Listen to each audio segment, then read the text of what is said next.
Monday. It's time for another Harley on the headlines, and I'm really glad you found us. As we get started, I hope you will consider helping to spread the word. Those like, follow, subscribe buttons, depending on the platform you're watching, you know they're there for a reason. Only takes a second, and I sure thank you. It's stage 2 for the Trump peace plan in Gaza. First stage was the prisoner swap. Israel's not really happy with the proposal yet, saying there's some cart before the horse stuff going on. Israeli Prime Minister Netanyahu says, for example, no way he is going along with approval of a Palestinian state before anything else happens, even though the UN is pushing for that. That would be doing things backwards, and it's not what you'd call a two-way street of a good deal.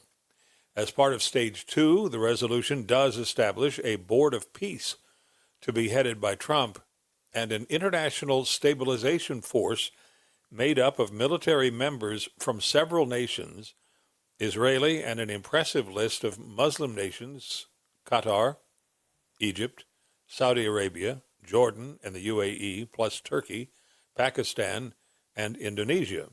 They are to work together to keep things peaceful as rebuilding in Gaza takes place. As for Palestinian statehood, it is not in the proposal yet. Just in case you thought that because peace may finally happen in Israel and Gaza that radical Islamists had changed their stripes, think again. In Timbuktu, which is in Mali, where al-Qaeda extremists swept in 13 years ago, a heroic handful of men saved crates and crates of precious ancient manuscripts from a famous school and museum there. 377,000 historic papers. They were taken in the dark down a rough cart path to a river where wooded boats and then buses spirited them away to Bamako, the capital of Mali. A 750-mile trip. It took a month to do it, always with the specter of torture and execution if al-Qaeda caught him. Today, there is new worry.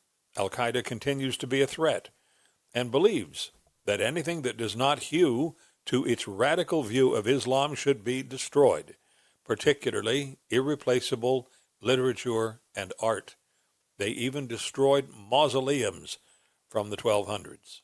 Timbuktu was once a center of Islamic learning. Today it's an old town in the desert. In Nigeria, 25 girls were kidnapped from a high school. The government is very quick to say, no, it was not driven by radical Islamism. It's just criminals. But we don't know that yet. We don't know what group did it, though we do know it's been a tactic by the radicals of Boko Haram and other Islamist groups, so we'll wait to find out. Once upon a time, not so long ago, Donald Trump was a charging bull, bulldozing his way into, over, and through his opposition on whatever the issue of the day might be.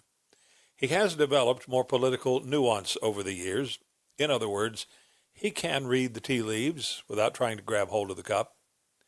Issue of the moment, the rest of the Jeffrey Epstein files. There's probably some stuff in there about Trump's connections to Epstein. He wanted it kept under wraps. Bill Clinton and Larry Summers and a whole bunch of other big shots probably wish the same thing. Well, Trump was pissed over the weekend because one of his most reliable supporters on most issues, say it like she sees it, Marjorie Taylor Greene, Congresswoman from Georgia, said it's time to release the files. A head count shows it's likely that 100 Republicans will vote in the House to release them. So it's going to happen. So now President Trump says it's time to release the files. It's a startling reversal, unless you've watched The Realist. That's also Trump in action. He says, we have nothing to hide. He said, it's time to move on from this Democrat hoax perpetrated by the radical left lunatics.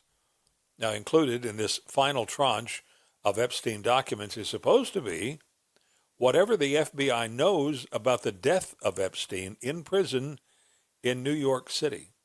That ought to be interesting if it comes out. One more thing about Trump. He says he will meet with New York's new socialist mayor, Zoran Mamdani. He said he'll work something out. It'll take some real work. Mamdani's about as diametrically opposed to Trump as you can get. Well, how about some good news? The air traffic control squeeze at 40 major airports is ending today. It means paychecks for ATC should be arriving if they haven't already, and air travel ought to be back to its usual crowded normal very soon. Tip of the hat to Blue Origin, Jeff Bezos' space company. It launched a rocket for NASA that carries a pair of very important satellites into orbit. They will be satellites of Mars because that's where they're going. How cool is that? Their mission is science, sensors, measurements, experiments of the Martian magnetosphere.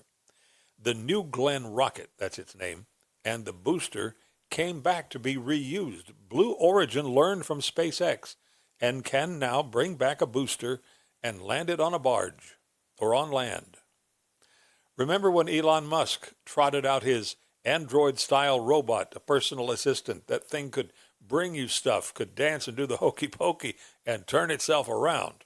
Well, Russia, not to be outdone, trotted out its humanoid robot. It's called Adol. It was there on stage in front of a big crowd waiting to see one of the crowning achievements of Mother Russia. The bot took a few clumsy steps, waved kind of tentatively, and promptly fell on its face. Literally, wham, down on the stage it went. The staff dashed over with black curtains to shield it from the crowd and from the reporters with cameras. Too late. There's video. You can watch it.